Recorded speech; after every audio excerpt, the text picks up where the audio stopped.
Good evening, everyone, and welcome to the Spirit Society of Virginia. We'll start the study tonight with a message from the book Living Spring, psychographed by Emmanuel through the mediumship of Chico Xavier.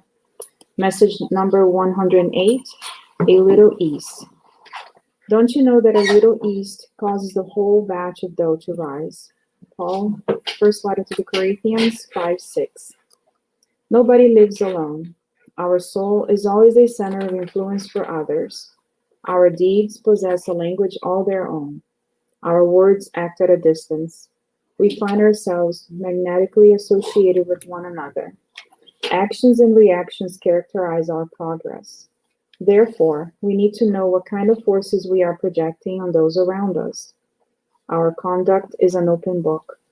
How many of our insignificant gestures impact our neighbor, causing unexpected resolutions? How many of our apparently meaningless utterances cause great events to happen? Each day we emit suggestions for either good or ill. Leaders lead followers. Servers inspire administrators. What is the pathway our attitude is pointing out? A little yeast causes the whole lump of dough to rise.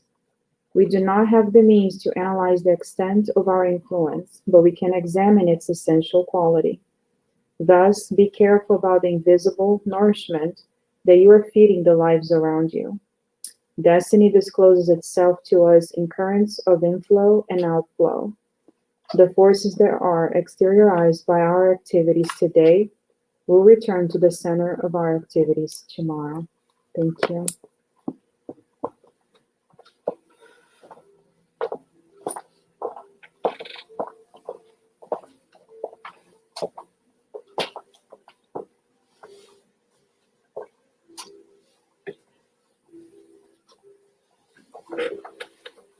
Let us now feeling the envelopment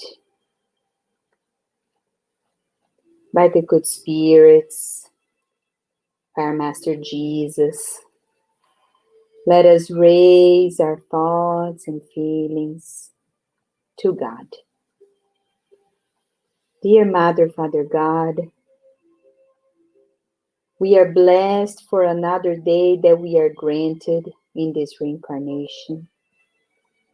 We thank you for allowing us this opportunity of being here tonight, for this study session, for the treatment that has been prepared for each one of us. We thank you for the blessed center of the Spiritual Society of Virginia, and for Kardec Radio, that streams so many programs and blesses people all over the world. We ask, dear God, for your inspiration to touch our hearts and our minds, opening ourselves for the message of today. And we want to pray for our dear speakers of tonight, Carol and Daisy, that they're also involved in your inspiration, that they're able to deliver the message that we need tonight. With your permission and under your protection, we ask to start the meeting, and so be it.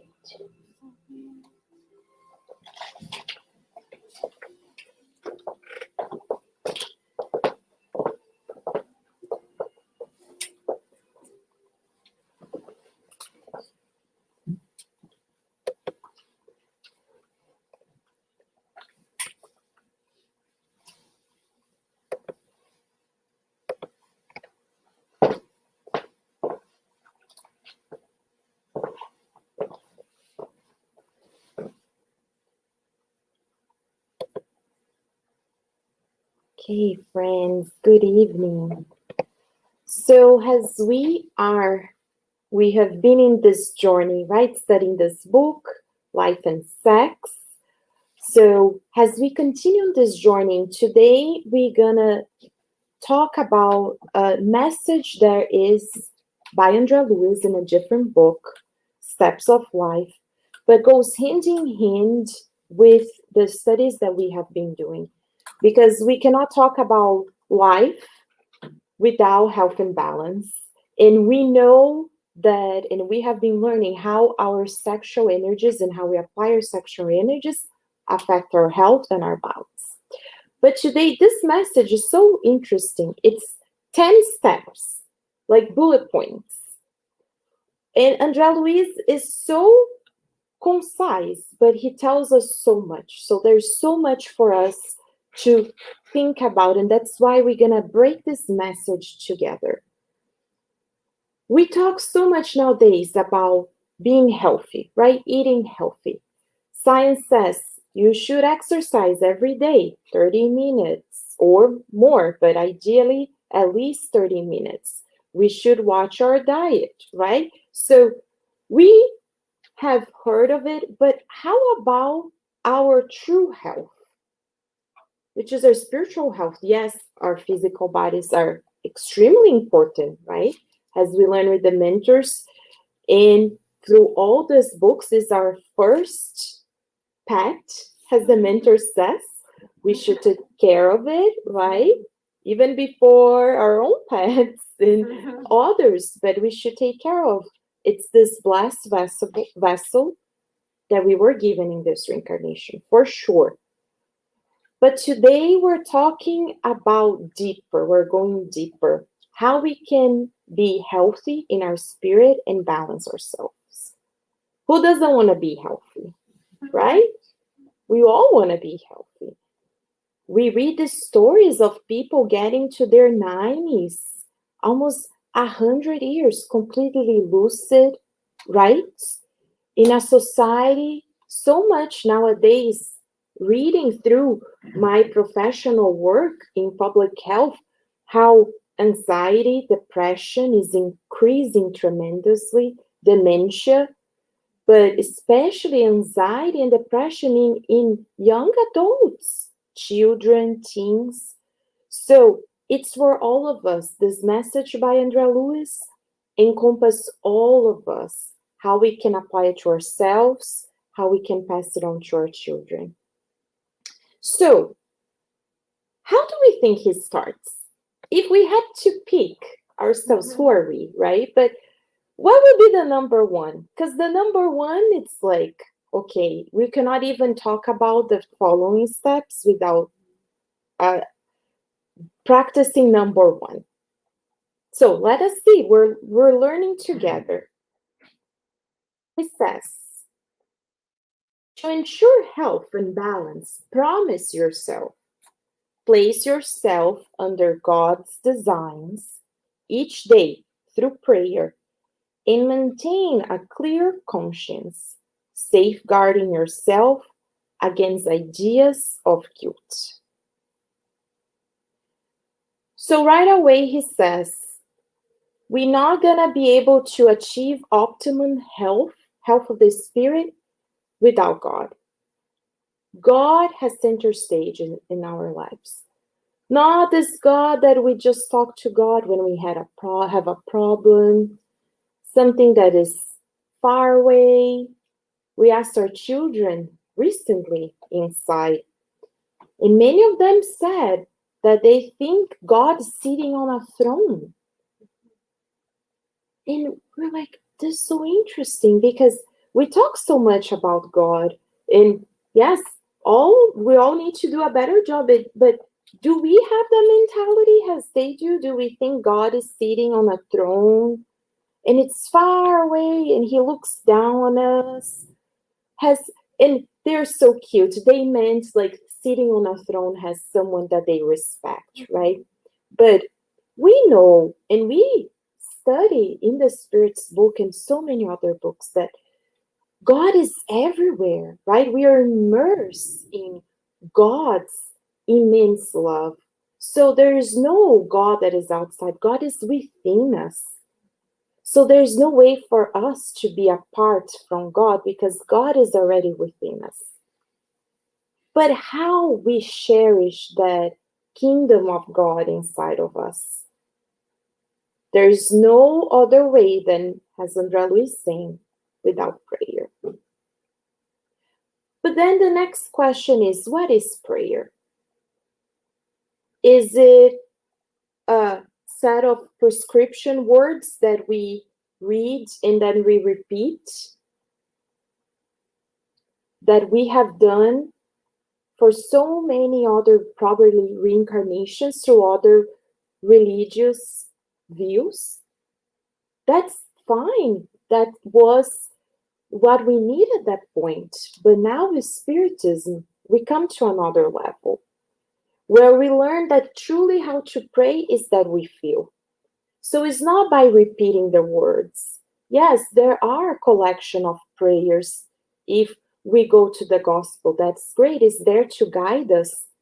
But we learn Spiritism that it's not, of course, what we say, but how we say it, the sentiment that we have. So we can say, please God, help me, or help that person, but if we don't really feel it, it's not gonna matter. And we read about the power of prayer. Even before we get to the Spirit's book, if we want to learn more, there are several studies already in science that they tell us it's proof. The person, they have a group that prays and a group that doesn't pray, and then they see the results. They even do imagings of the brain, and they see how prayer affects us. It lowers our anxiety, those feelings of being isolated. And they go even a step further because they can already prove to us that couples that pray to one another, they have stronger and healthier relationships. So even before we get into the Spiritist teaching science, it's so beautiful because we're going to see throughout this message how it's exactly like Kardec said, Spiritism and then science comes and validates. So it's already proven to us. But there's something else besides prayer. He says that we need to safeguard ourselves without sentiments of guilt. Wow. So why does he says that? On Sunday, we're going to learn more how guilt opened doors to many things, but one for sure, obsession. And we're going to learn more about the mechanisms on Sunday. But this obsession, why? Because we carry those images of the past of our guilt. We carry that with us. Has like a cartoon and you see the little bubble, and then we carry that thought pattern with us. So for us to truly elevate ourselves, he says, move away from those sentiments. How? Forgiving ourselves. Telling ourselves that we are children of God. Moving forward. Yes, bless the past, but we're here now. Let us think about Paul of Tarsus, right? That from all those characters, he committed so many crimes against the works of Christ himself. But in the same reincarnation, he didn't need to wait for the next life. In the same reincarnation, he turned it all around. So, yes, it is possible. But did he stay there in the pity party saying, poor me, how come? Oh my gosh, I gave other orders to kill the brother of my loving fiancé and so many others? No. He started anew and he focused ahead. So, number one is putting God, feeling God inside ourselves and cultivating prayer throughout our days. Elevating ourselves, because this, how is the mechanism? Prayer will protect us. We're talking about health and balance. If we want to protect ourselves, the first step is prayer. And then he says, give the best of yourself in whatever you may be doing. This is so interesting because we're in a society nowadays that it's all about being average. Oh, yeah, we're comparing ourselves to the average. We see that it's in everyone, but it starts in the teen years and then in adults. But we learn with Jesus himself, give the best of yourself. It's not just filling the box, but if we're given a task to wash the dishes at home, give it our best. Don't really do a halfway job. That's what Andre Luiz is telling us. Is truly giving of ourselves. Oh, but I don't like it. Well, how are we going to become pure spirits if we don't learn how to love everything? Yes, one day we're not going to have to wash the dishes anymore. But now, if blessed us, how many people wish they had dishes to wash? Hands so they could wash the dishes. Soap in their sink. So we change our perspective. Jesus came, imagine, I was reading a message today that said Jesus governs 5 planets. 5, not only one. We always talk about Earth, right? Jesus manages 5 different planets. Not a house, not a family, a whole planet. 5 of them. And he comes and incarnates on Earth. Did we see Jesus sitting them, waiting to be served? He gave his best. He was a carpenter. He fished with the disciples. So, who are we to say, oh no, I'm not, this is below or this is underneath me, or oh, I'm just gonna get it done and then I can check that box. And we need to motivate that in our children, in our teens, so that, yes, they do things wholeheartedly. They give their best. It seems a small task, can be a small task, but if we give our best, and then another task will come. And then we give our best, and then when we come, we're like, wow. But giving our best, not doing the halfway job. He says, let's give our best in anything that we're doing. He then goes to the next and says, keep heart and mind, attitude and word, acts and manners in the constant inspiration of the good. Friends, let us look at this image because this expresses so much of our lives. Because it's a choice. Like we see in this image, we can choose. There's no in between. It's either good or the temporary absence of the good that we call evil. So we can be in the same place. And there are 2 choices. As we see here, but it depends on us and depends on our choice. Emmanuel says in the book Thought and Life, if we want to get rid of our past of errors and mistakes, he says, feel the good. Well, he starts by saying, think of the good, feel the good, speak, say good things, and then we mold our lives to the good. Because it all starts in our thoughts. There's this book by Martin Salomon, and again, we're going to bring more on Sunday, that talks about learn optimism. How we can train ourselves, because we are students, we need to practice. It's not a given. to be optimistic?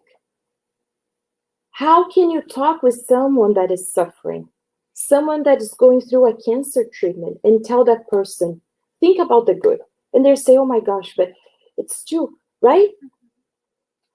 Yeah, of course, we're gonna approach them with love and care, but if we train ourselves, there are people that are going through cancer treatment, so many other challenges that are unmanageable for each one of us, but they have optimism. They say, no, I know I know this will pass.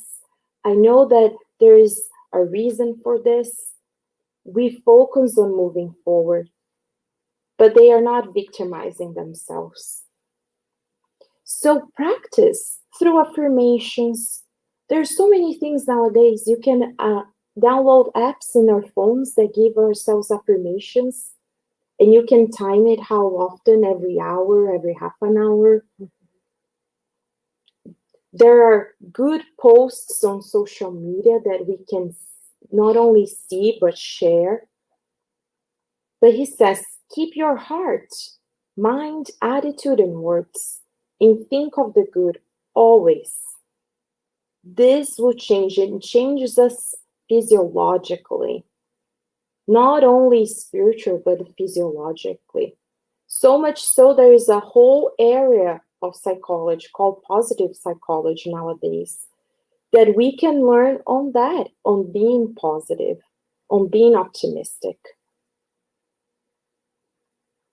But there's no way to be optimistic if we don't do the following. And that's why right after optimism, he talks about service.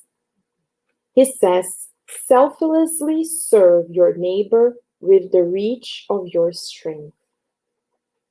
Good, he's not saying go beyond, he's saying to the reach of your strength, but serve selflessly. He's saying without a hidden agenda. We don't go to the homeless thinking, well, God knows if I'm going to the homeless, oh, he's gonna take care of X, Y, and Z in my life. Then we're not being coherent. But why service?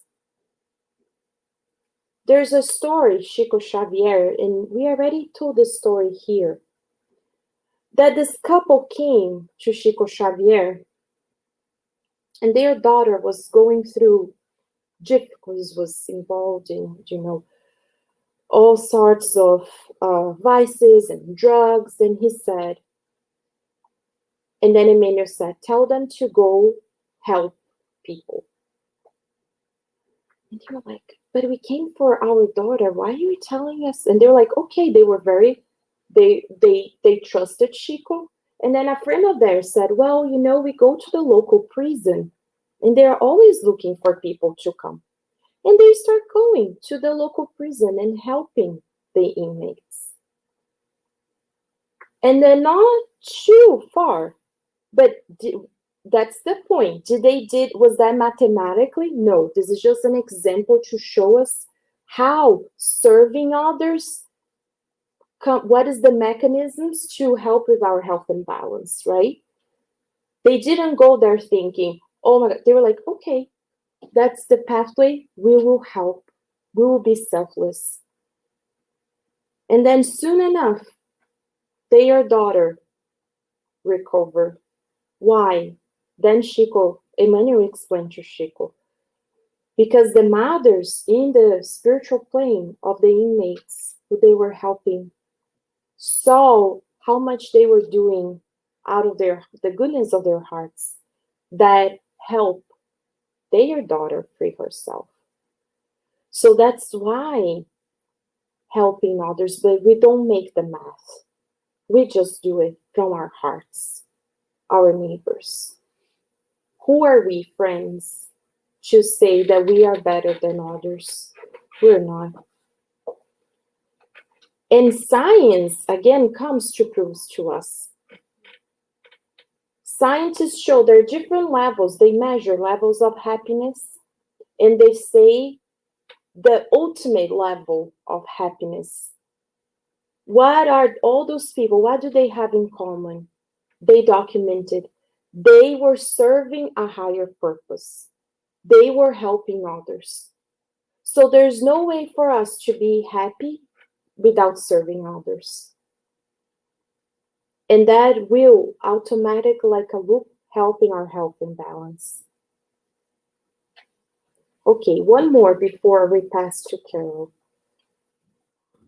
And this is so interesting. He says, rejoice in the happiness of others. Okay, Andre Luiz, from all the things that you can include, why? Well, because we need to hear, right? There was no social media, right, when he wrote this book. So imagine nowadays. Why? Because people go on Facebook, Instagram, TikTok, so many, right? But what? Oh, so is traveling. Or so and so is doing, they bought a new car. And then a minute later, we're like, oh, maybe I should travel too. Oh, wow. You know what? Maybe I need a new car. And that's how we are. So, are we truly rejoicing in the happiness of others? Or we are saying, oh, how wonderful. And deep down, we're like so jealous. And people say, oh, I'm so jealous. They think they're just saying out loud, right? Yeah. Oh my gosh, if they knew, right? Oh, I'm so jealous. You got to travel and do this, or you got to do that. And you're like, oh, wow. Yeah. So, but the problem is not them, friends. We're here to learn for ourselves. Because as Mother Mary says, it's between them and God. But are we? How can we measure it? We go to work, and then we get in a meeting, and then we're there listening. Maybe it's a boss, maybe it's a co-worker, and we're like, I could do better. I would do this project this way. Oh, yeah, no. I would do that presentation better. And then we go to our communities, and we say the same thing. Oh, I would have a better plan. Oh, if I was in their roles. And then we enter the Spirit Center. And we sit. And instead of helping, we are there thinking, wow, I would paint this wall in a different color. Or maybe I will put, another painting here. I would rearrange the chairs. And we listen to the study and we're like, oh, that presentation, I would do better. What is that? That's envy. So the mentors tonight reminded us to say, because if we are those people, we're not helping. And then we cannot become, and then we want to become spiritual workers. But we are not, because we're not being coherent. So, truly rejoicing the happiness, saying, let's not do what Judas did. Because that's exactly what he did. He thought he had a better plan. Because people say, can you put this book here? And then you say, but look, I think it should come here. Right? So let us pay attention and watch ourselves. Okay, the book is here. Okay, let's put the book there. Simple. Judas thought he had a better plan than Jesus. And we see the tragic, not for Jesus, because Jesus, he was, as we saw, looking for the good in everything, but for himself. Because at the end of the day, when we cultivate envy and jealous, we're just hurting ourselves. And again, opening the doors to so many things, but one of them obsession. And we're not even talking about the poor obsessors, because we always blame them. We are our own obsessors.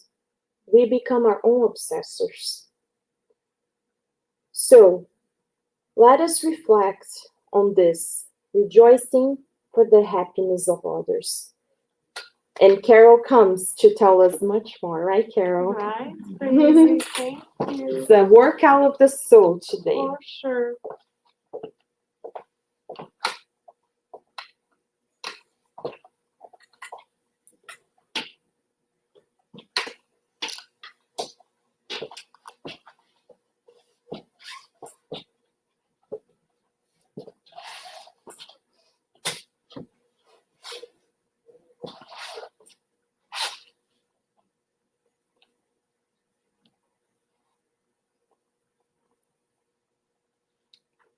So thank goodness, friends, there is more. Andre Luiz has more wisdom to share. How fortunate are we?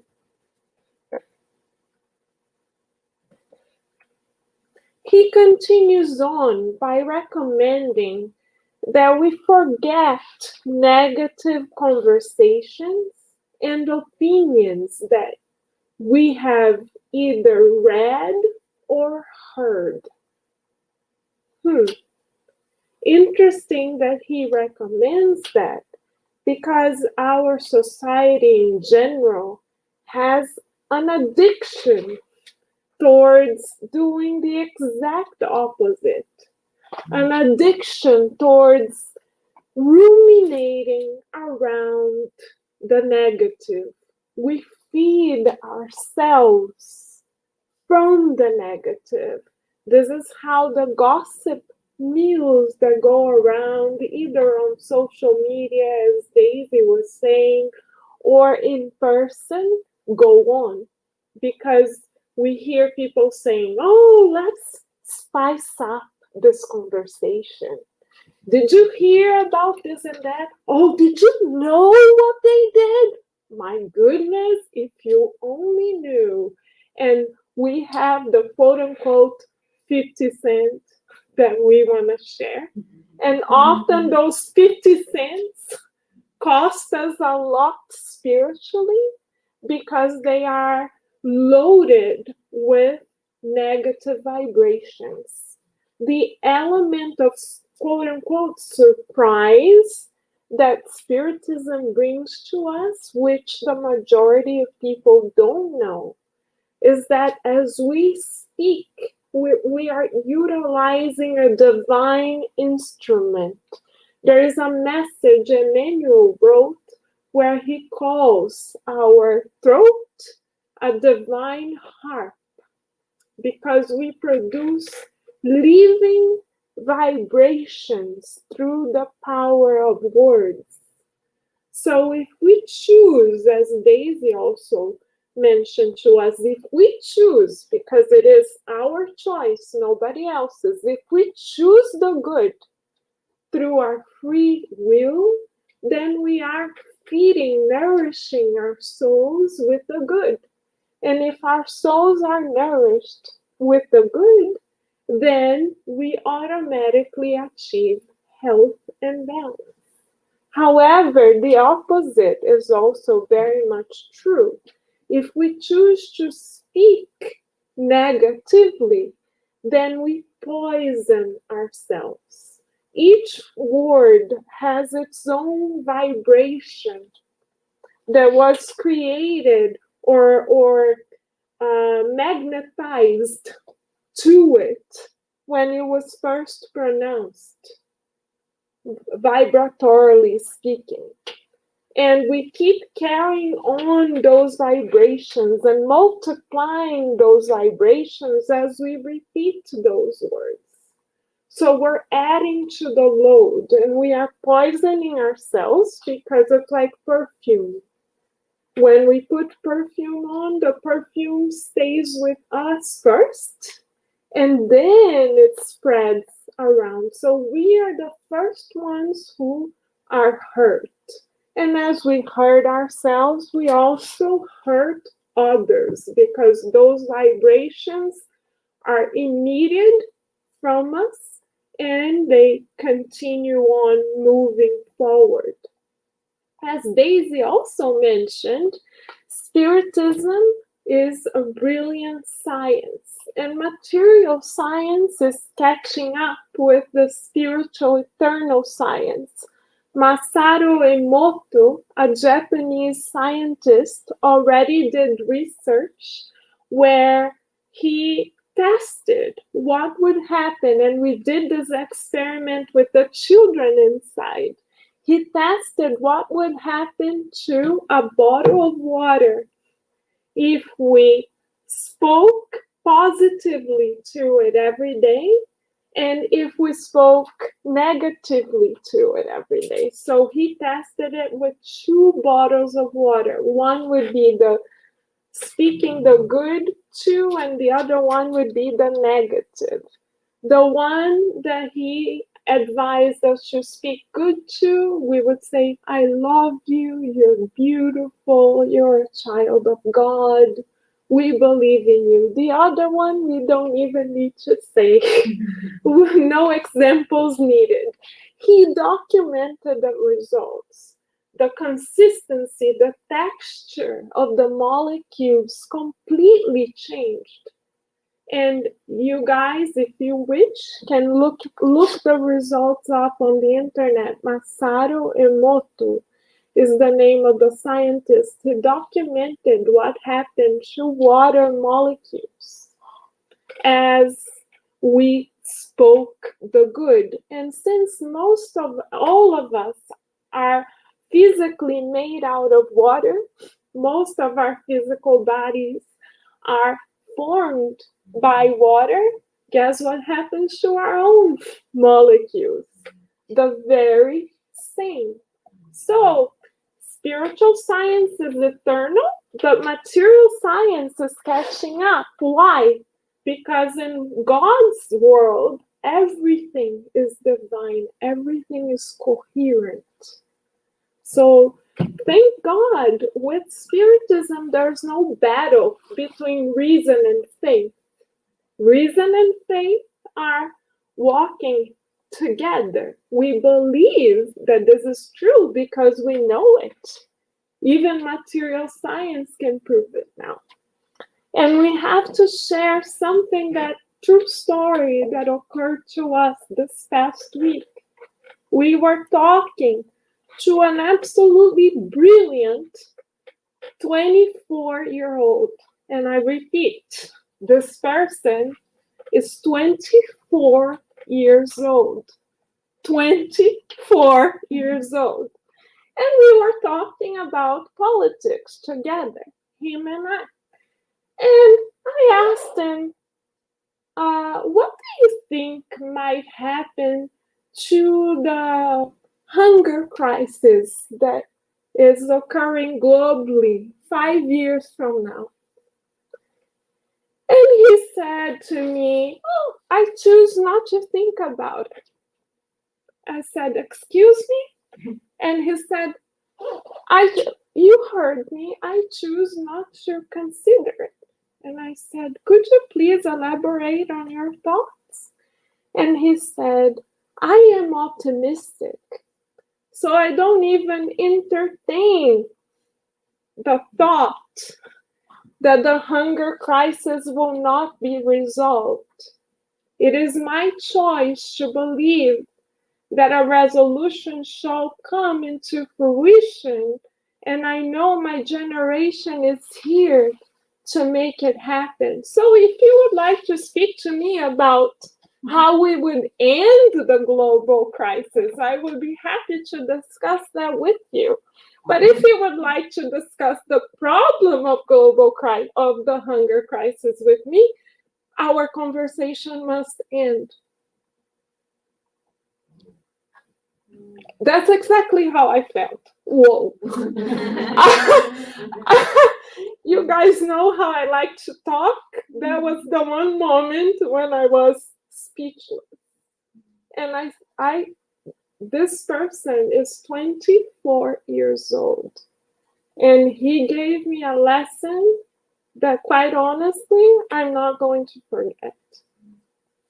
He reminded me and all of us that it is our choice to become vessels of the good or of the absence of the good.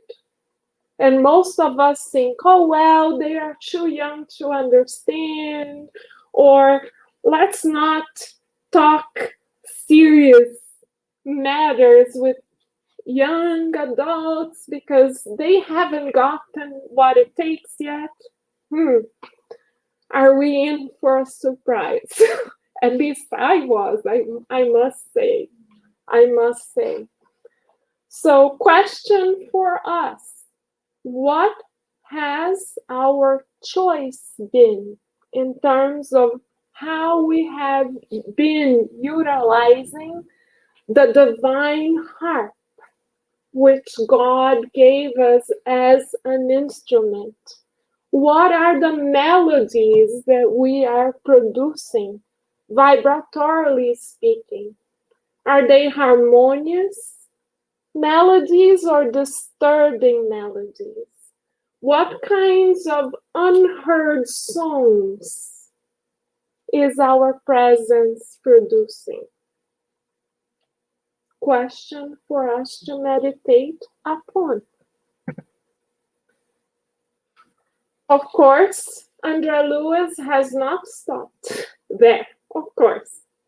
He goes further. If we would like to have more recommendations regarding how to utilize our divine harp so as to produce melodic songs in harmony with our ultimate conductor, God, he advises that we add a little more joy and hope to every person. And it's interesting that he said every person, meaning no exceptions, with whom we are in contact.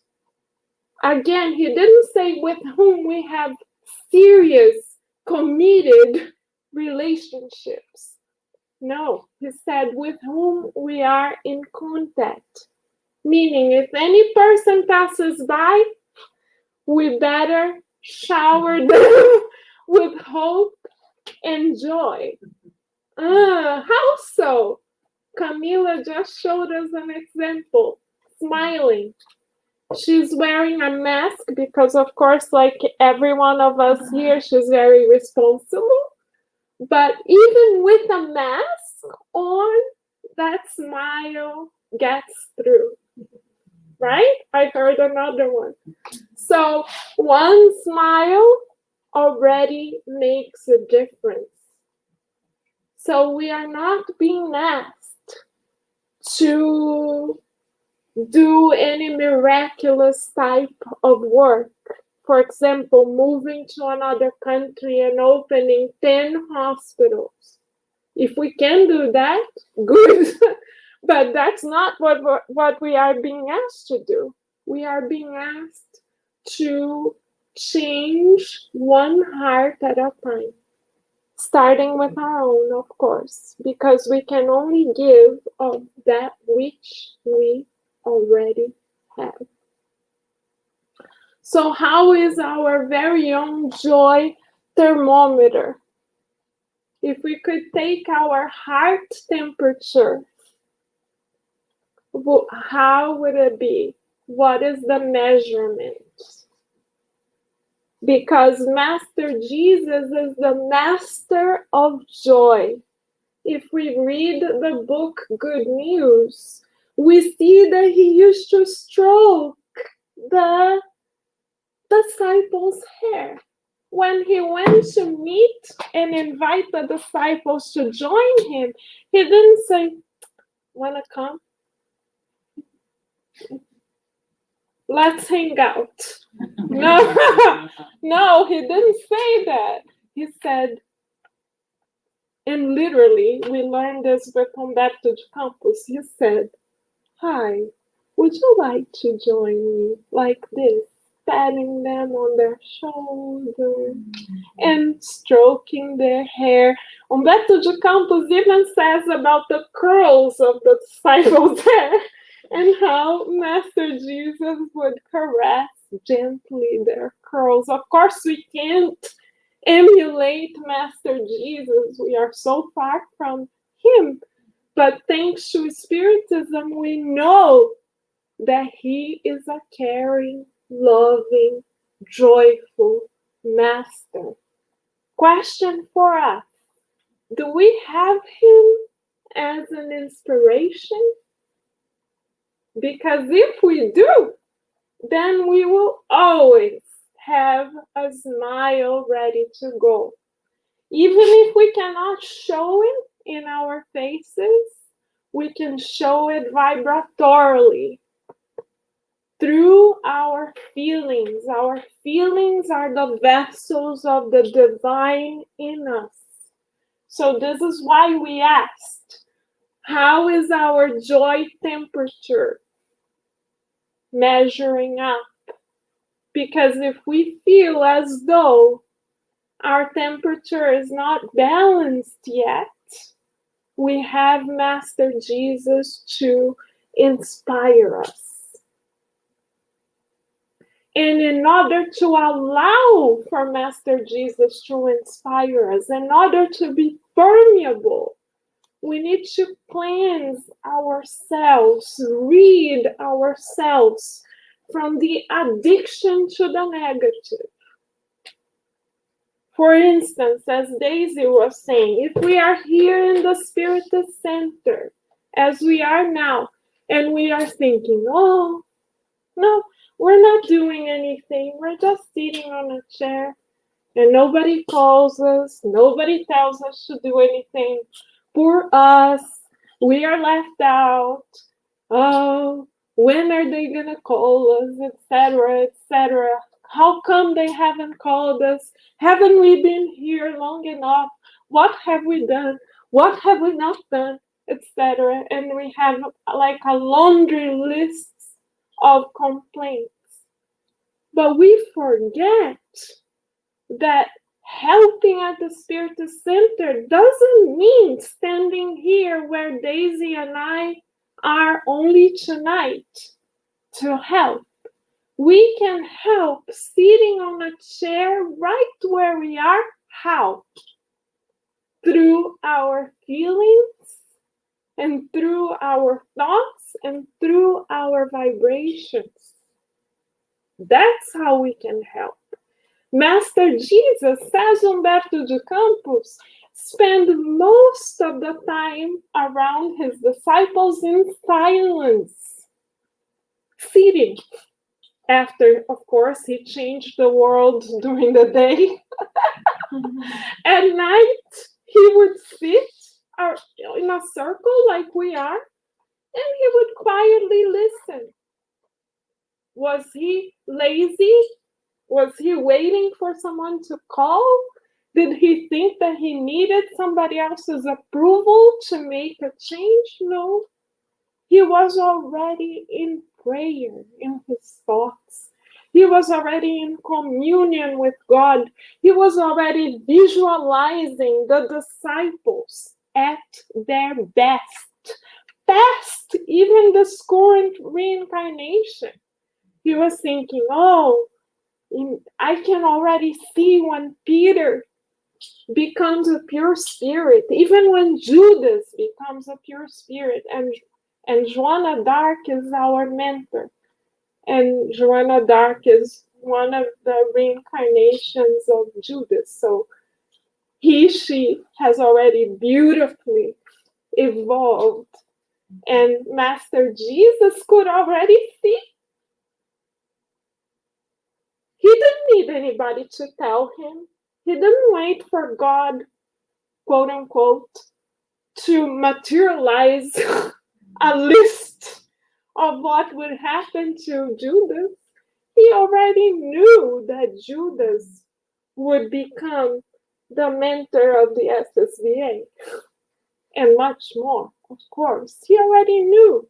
That's why he said, You can do what I do and much more. Allow your light to shine. But why don't we? Because we are too busy, addicted to negativity and to a pity party. This is why what this brilliant young man told us shocked us. Later we thought we shouldn't be shocked. This is what he said is actually the norm. But we were shocked. Why? Because we are addicted to thinking the contrary. So it's time for us to turn that page. That's why we are reincarnated, to begin anew. And of course, there is more. As we are able to feel and share the joy of living in Christ always, we are now better permeable, better prepared, more permeable to admire the noble qualities of those with whom we interact, encouraging them to develop those virtues, those qualities. We, dear friends, in general, are very good at admiring ourselves. And we expect, in general, other people to be like us. So if they don't do what we expect, it's very hard for us to, quote unquote, admire them, because they are not a mirror of ourselves. But guess what? This is selfishness. We are imprisoning others to our own standards. Thank God the standards are much higher than ours. The standards come from Master Jesus. Thank God. But for as long as we are addicted to ourselves, we then become blinded to other people's noble qualities. Blinded. We ourselves, when we met the young man whom we mentioned, we thought, oh, we have so much to share with this person, because look, he's only 24 years old and we are more than double his age, and we have more experience, and we this and we that. And we confess we are good at enumerating our qualities, but we're not good at observing, honoring other people's qualities. So then again, when we heard that brilliant young man saying what he said, it was so humbling for us, because we said, though we may be in the position, we may have a temporary title of a teacher, he is the one teaching us. We are the students here. Hello? Knock, knock, is somebody there? That's how we felt. We are not. We were the students in that position. But initially, we were so blinded about our own supposed merits that we didn't see that person for who he truly is. Thank God he knocked us on the head with his optimism to wake us up. And then we were better able to admire his many noble qualities. But how often, dear friends, are we blinded to others, to how they can teach us? Because we think we know best. Let's think, even within the past week, how many times did we think we knew best? Thank God there are people out there to prove us wrong. Because for as long as we think we know best, we impede ourselves from encouraging others. Right? And even in work relationships, parental relationships, partner relationships, we say, oh, you don't know what you're saying. We are so good at saying that you don't know what you're saying. But we don't like it when people remind us that we could learn as well. So let us embrace the divine invitation to be vessels of hope for others, because others have latent virtues in as much as we do. And if we train ourselves to see those virtues, what does that mean? That we are helping it to grow. If we train ourselves to look away, what does that mean? It means that we are smashing the virtues, even if we don't think we are. Did Master Jesus smash anybody's virtues? No. What did he do when he met Mary of Magdala, or the woman that was considered the adulterer? We say we because we're pretty sure we were there in a sense of behaving in that way, because we still behave in that way. We were ready to cast the stone. Ready. The stone is right here. But Master Jesus, what did he do? He embraced not only the woman, but everyone else there. Are we willing to embrace one another? How do we know? Does our presence allow for collaboration, allow for optimism, allow for hope?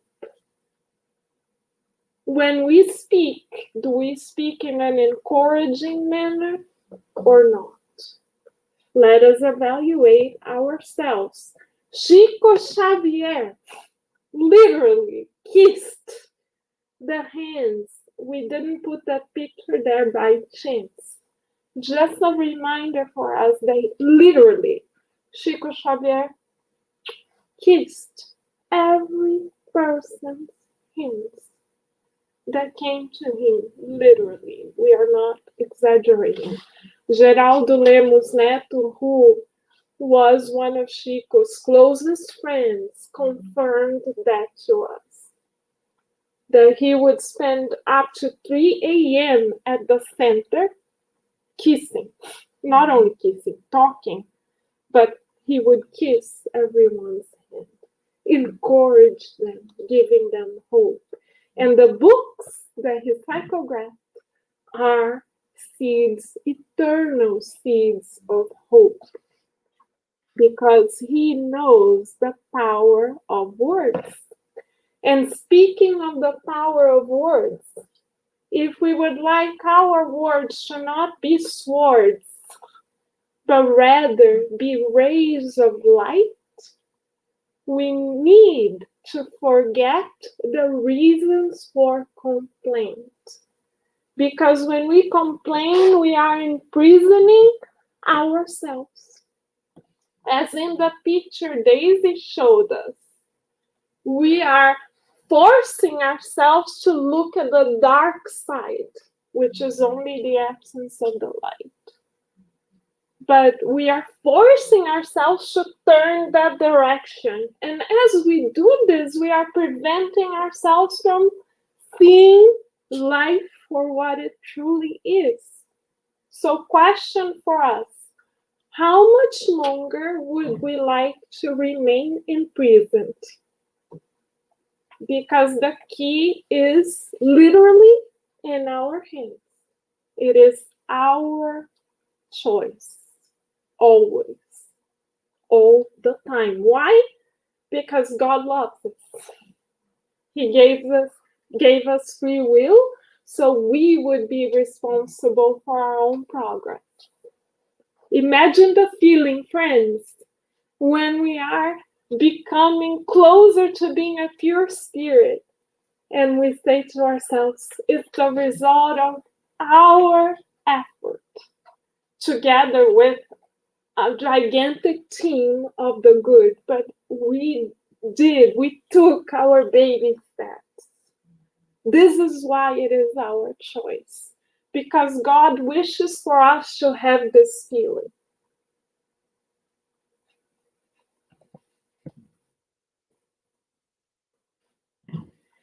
And lastly, to solidify all the good that Andre Luiz kindly brought to us, he ends this beautiful recipe for health and balance by inviting us to live working and studying, acting upon and constructing our own refinement and correction. So what does that mean? That means that we were born to progress, basically. So if we spend our days doing the same things, thinking the same things, speaking in the same way, not quite there. We need to challenge ourselves. We are at the gym of the soul. How can we challenge ourselves? By opening ourselves to the new. We are living reincarnated and the discarnate spirits as well in a blessed moment on the earth, because literally through the click of a button, we can read, we can watch videos, we can take courses for free, right? We can write a gratitude list. We can read about Master Jesus. We have a library right here with books in so many languages. Kardec Radio and the Spiritual Society of Virginia does constant effort in translating books as well.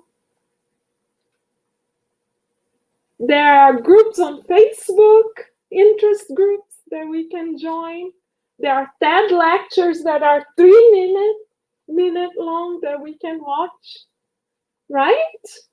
If we open a dictionary anytime, any day, new words to learn, right? Even learning a new song is a step in the right direction. Anything. Brushing our teeth with a different hand is a step in the right direction. Parting our hair on a different side, step in the right direction. Seriously. Anything that we can do to learn the new is great. Because as we learn the new and refine ourselves, we are so occupied with the work in progress that is God's creation that we no longer have time to find the probable flaws and possible mistakes in others.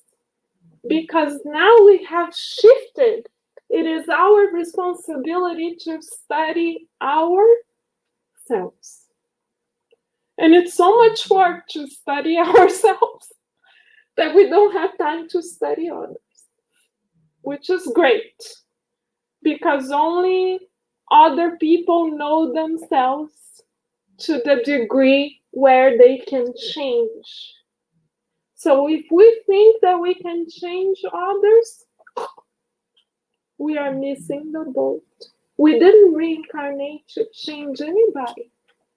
We only reincarnated to change ourselves. In nobody's reincarnatory plan is it written, Carolina, change A, B, C, D, E, F, G persons. No, it's written, change yourself. So that's why I need to learn the new.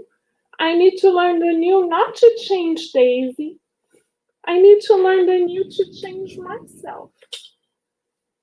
So question, there is another message that we read here in the beginning of the year, I believe, where the mentor spirits say, if we have not changed significantly within the past 3 years, we are not spiritists. Because if we are spiritists, we know that we have reincarnated to change.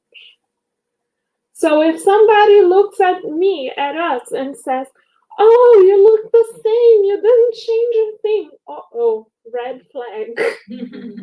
Because we are supposed to change. Children are so brilliant because they change all the time. We look at all the children that come here to the center, and every week, right, Paloma, Daisy, myself, we are utterly shocked in a good way. Because they always change. And when they are inside talking to each other, the conversation changes every single week. And we think to ourselves, imagine if we were living in the same household as they were. We would be mesmerized every day. Children are the ones who are right. They are not missing the boat. We adults accommodate ourselves and think that we are all that in a bag of chips, right? But they are the ones who know what they are doing. Let us mirror ourselves in them. Let our children be our inspiration. And of course, Master Jesus is our number one inspiration. But question for us, how willing are we to learn? We cannot say in this day and time on the earth that there isn't much to learn. Because we will take you to the SSVA library and prove you the opposite in 1 minute. Look at Kardec Radio's playlists, right, Paloma? Broadcasts. We will prove you wrong in 1 minute, maybe less, because it may take less time to walk there. Right? So how willing are we to learn? But not to learn to say, oh, look at how good we are. But to learn in a way in which we are willing to be transformed from the inside out. And of course, there is no better coach to inspire us to change truly from the inside out than Master Jesus. So now we are going to dim the lights and allow for the mentor spirits, the doctors, nurses, therapists who are here present to operate upon us by inspiring us to become even greater vessels of the good, guided by God and Master Jesus. Let us move towards our passes and prayer moment, dear friends, with Master Jesus in our minds and hearts.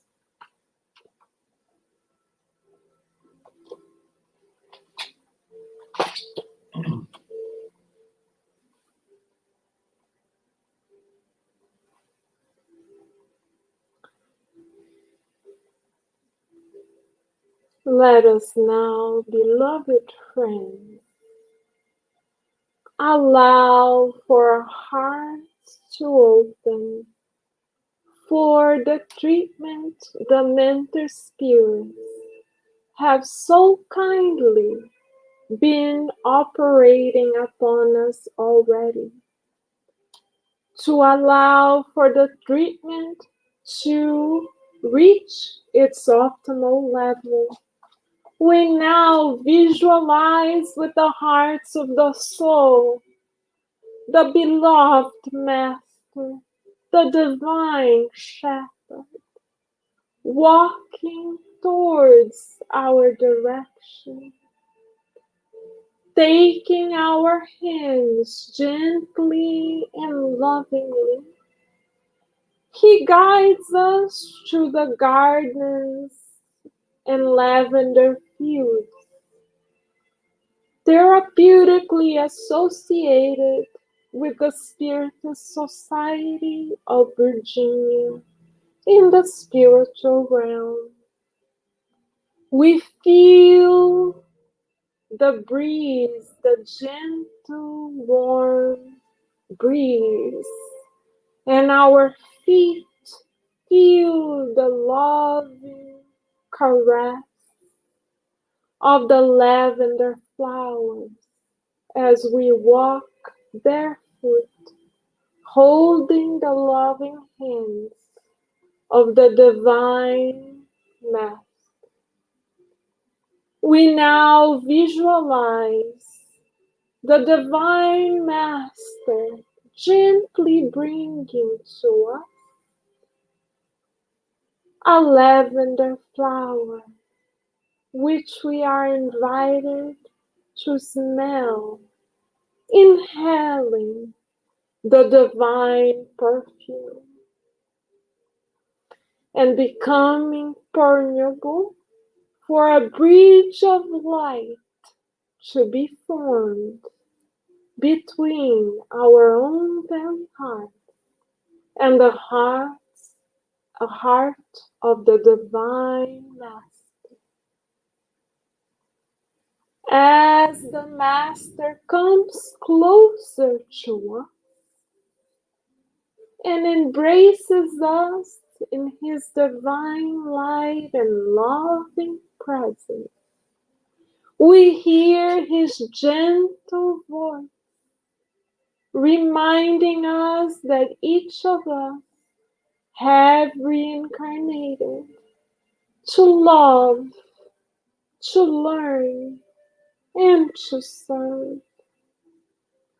We then feel his loving vibrations permeating every one of our molecules, allowing for our perispiritual and physical bodies to be bathed in his divine love. And having received so much, Master Jesus now invites us to call upon someone whom we are learning to love.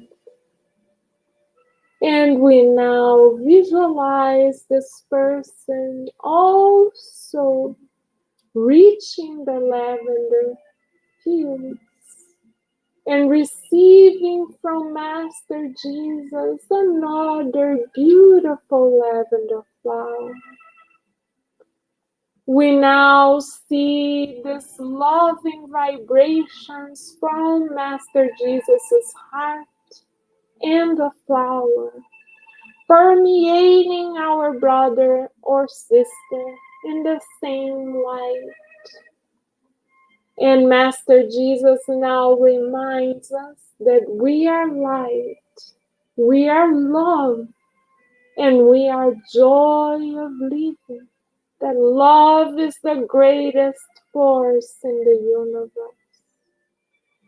All united by the power of love and believing in its healing force, we now place ourselves in prayer together with Master Jesus, visualizing him now bringing a basket of the healing lavender flowers to all hospitals on the earth, to all of our brothers and sisters experiencing any form of pain, be the pain physical, emotional, or spiritual. We also visualize the perfume of the lavender flowers brought by Master Jesus, reaching all doctors, nurses, therapists, social workers who are instruments of the good always. We also visualize Master Jesus bringing the same light and love to all educational organizations and schools on the earth, so the love of learning multiplies for eternity. Together with Master Jesus, now we visualize all orphanages, all refugee camps, all psychiatric hospitals on the earth being enveloped by His loving light. We visualize Master Jesus showering these organizations with the love, the purest love coming from His very heart, allowing for everyone there in both realms to feel that they are children of God. We now pray for all the elderly on the earth to feel protected and to feel that life is eternal and that they are all destined to continue progressing. We now pray together with Master Jesus for His loving heart and sweet embrace to reach all of those who at this moment are faced with suicidal or homicidal impulses. We pray so that Master Jesus' love through the omnipresence of our Creator, Mother, Father, God, brings them the healing that they need at this very moment. May each of our brothers and sisters in this circumstance feel embraced, feel enveloped, feel accepted, and feel loved. We also pray for all expectant mothers, all reincarnating spirits, so that they feel the preciousness of life. And we end this prayer, Master Jesus, and of course, dear Mother, Father, God, thanking you for all the good that has already manifested on the earth. And we now together recommit to becoming more conscious vessels of your divine good always. Feeling love for God and for life, we now ask the mentors for permission to finalize this prayerful moment. And so be it.